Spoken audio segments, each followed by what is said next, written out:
Hey everyone, today let's look at perks from DBD history that have never been changed. By this I mean that if we look at their patch notes, the perk has not been adjusted a single time. All of these perks being unchanged for at least 5 years, but some it's up to a decade. Let's get into it. Whispers is going to kick us off as a perk that has in fact not been changed for an entire decade, releasing with the game's launch in June of 2016, with just one patch note in 1.0.5 being quality of life. But for the purpose of this video, I'm going to focus purely on balance changes. Whispers is kind of a fascinating perk as it was the original tracking perk that killers had way back in the day. The best options were this and Spies from the Shadows, and that was really it for the killer side. Whispers is a super unique perk in the way it functions. When within 32 meters of a survivor, the perk triggers, lighting up in your HUD, and as the perk name suggests, you'll also hear whispers from the entity. This is highly unique for DBD and no other perk really has this mechanic. So why has this perk gone unchanged for so long? Was it forgotten? Is it really just that perfect? Or is there something else going on? Something has to be right about this considering it survived in this state for 10 years and throughout a huge span of metas. Ultimately, I don't think there's much of a trick here, and the perk has remained unchanged as it's sort of just a product of its time, and does still fulfill a niche role within the tracking perk roster due to its unique effects, which are both strong but also fairly balanced. Sure, it reveals survivor locations within a 32-meter range and can punch through all versions of survivor stealth perks, but it's also not directional and relies heavily on the player acting on the information in some way. It's quite a skillful perk, I'd say. It takes a lot of attention. It is interesting that this has never been altered though, considering the pick rate for this perk has persistently fallen and has a sub 0.5% pick rate via Nightlight. It's also worth noting that this is a free perk. It doesn't belong to any character, and this could also possibly why it's never been adjusted, as it's simply free content. It's also helpful in the early days to assist a new player with learning how to track, but then isn't so useful after. I do think this perk could at minimum use a small buff, letting it be directional, and scan survivors ahead of you in a sort of cone shape, letting you pin down their whereabouts better. I'm curious though, when did you last see or use this perk? Because personally I never use it and I almost never see it too.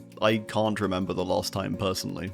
Resilience is our other perk from the release of DBD in June 2016, this time for the survivor side, and a perk that doesn't even have quality of life patch notes. What I find somewhat fascinating about this one on the flip side is that this perk is actually very objectively strong, I think, and even has a very high pick rate, being typically in the top 5 most used perks on the survivor side. So is this a case of a perk just being so well balanced that it never gets touched? And yeah, maybe. Resilience provides a simple effect of a passive buff of a 9% bonus to a whole list of things whenever you're injured. This makes it a very reliable but also versatile perk, which allows you to improve chases with faster vault speed, push the objective by repairing gens faster, and via altruism with faster unhook and heal speeds. Whilst 9% seems small as well, it's actually rather notable when put into effect. Resilience is interesting too as it's been a part of some of the strongest builds in DBD history, such as vault speed builds. But despite these builds getting nerfed with nerfs to perks like Spine Chill back in the day, Resilience has always survived.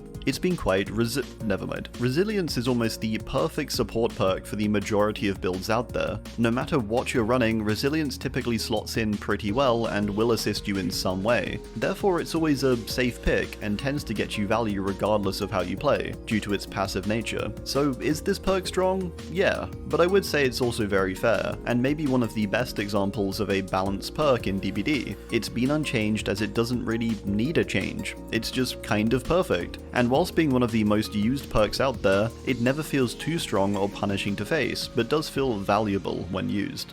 Up the Ante is a perk that released alongside Ace back with the release of the Of Flesh and Mud chapter, which came out in December of 2016, so this perk has also been unchanged for almost a decade. The only patch we do have is the indirect buff made to luck, but this was never a direct change made to Up the Ante, so I think it's fair not to count it. Up the Ante will increase the luck of all survivors by 9% so long as everyone is alive, with this decreasing by 3% each time someone dies, which is a really pointless mechanic by the way.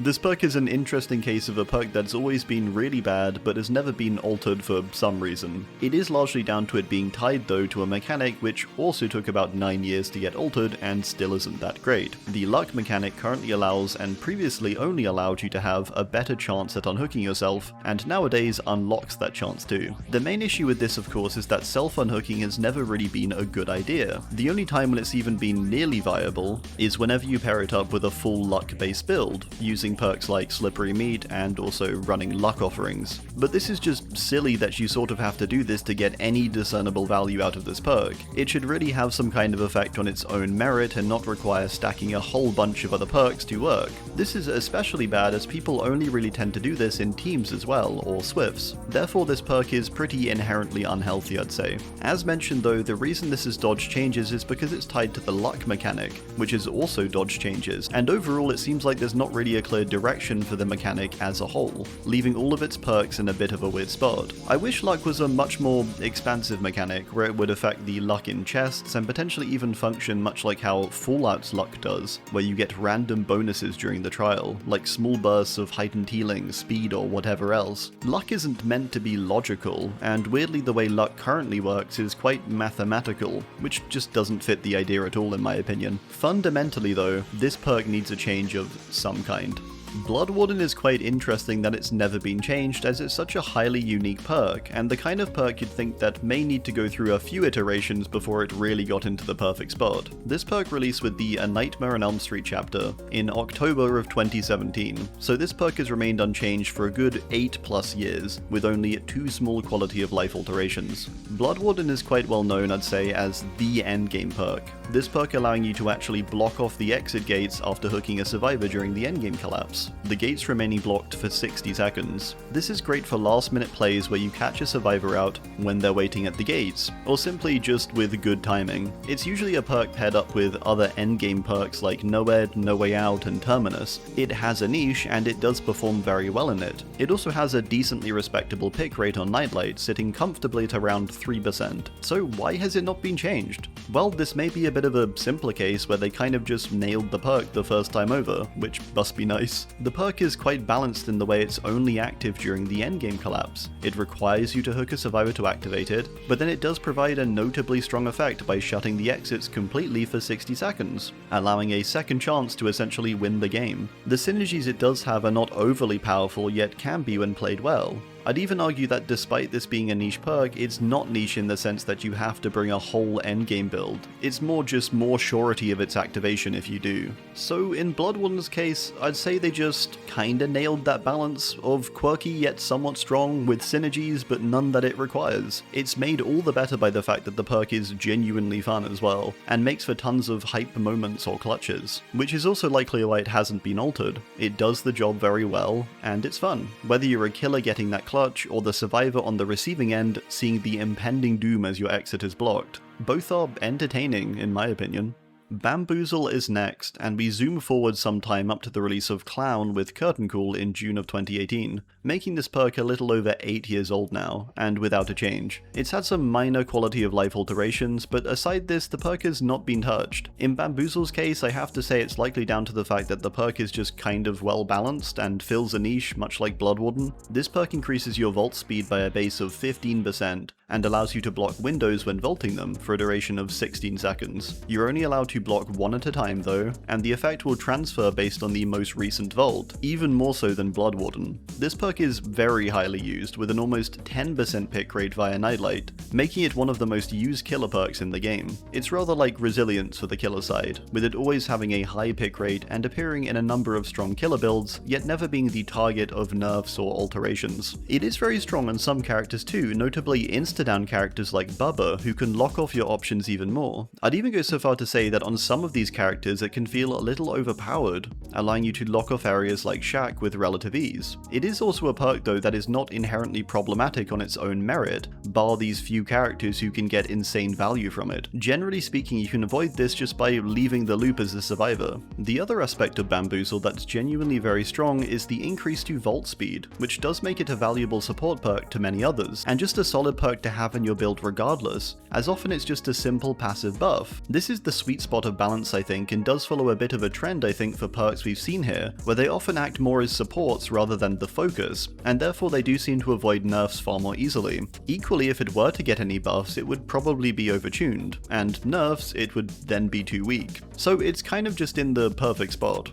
Hex Haunted Ground is our next perk, and another killer one. This released with the spirit in the Shattered Bloodline chapter, which came out in September of 2018, meaning this perk has been unchanged for almost 8 years. This perk is one of the most unique hexes in the game, as it's the only hex that doesn't directly show a curse at any point, with this essentially being a trap hex. It spawns in 2 hex totems at the start of the trial, and if either of them gets cleansed, all survivors suffer from the exposed status for the next 60 seconds. To me, this is one of the odd cases where I'd say this perk is not that strong at all, and is actually decently weak. There was a period of time in DBD history where everything was getting hit with the exposed status, particularly in iridescent add-ons, almost as a means to buff them, as people typically thought that exposed equals strong, but this has never really been the case. In Haunted Ground's case, it really isn't true, I'd say, and generally speaking this perk gets you maybe 1 free down, sometimes none, but even then it doesn't function with many killers very well, as exposed generally doesn't get applied when using M2s. This perk may have been pretty decent back when it released with Spirit, and the game was much slower and there was just less perks to counter this, but nowadays it just doesn't do much really. It's another risk perk I'd say, where it has the small chance of you wiping a team, but in reality it probably won't lead to that. It isn't that used either, with Nightlight indicating a sub 1% pick rate. I think something as simple as extending this perk's active duration to say 90 seconds though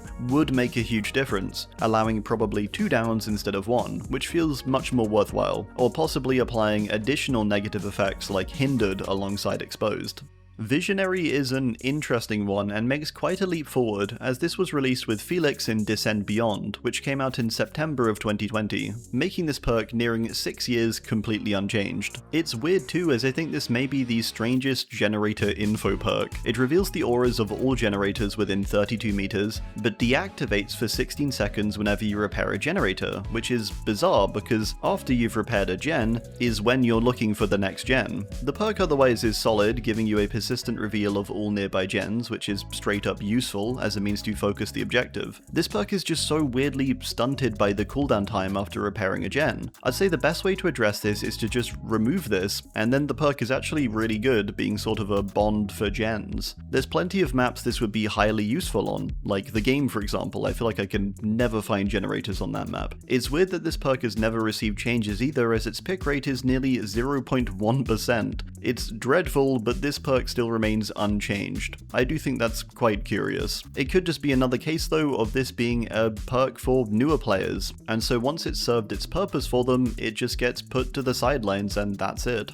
Rookie Spirit and Bite the Bullet are 2 of Leon's perks, releasing with him in the first Resident Evil chapter in June 2021, making these now unchanged for just over 5 years. In this case, it's interesting as both perks are just sort of fine, but neither are particularly exciting or impactful, but do have fun quirks to be done with them. They're both just so middling though, that it does make you wonder what could be if they were buffed. Rookie Spirit lets you see any regressing generator, so long as you first hit 3 skill checks on a generator. This is actually solid and useful information to help your team, but also passively track the killer's whereabouts via an aura. The main issue with this I'd say is that it simply gets outclassed by a perk like Alert, which activates on all kicks and reveals the killer's aura instead, allowing you to track regressing generators but also broken pallets, breakable walls, and also just the killer's position as a whole. We then have Bite the Bullet, which suppresses all sounds when you're healing, including missed skill checks, with a reduced downside for this too at just 1%.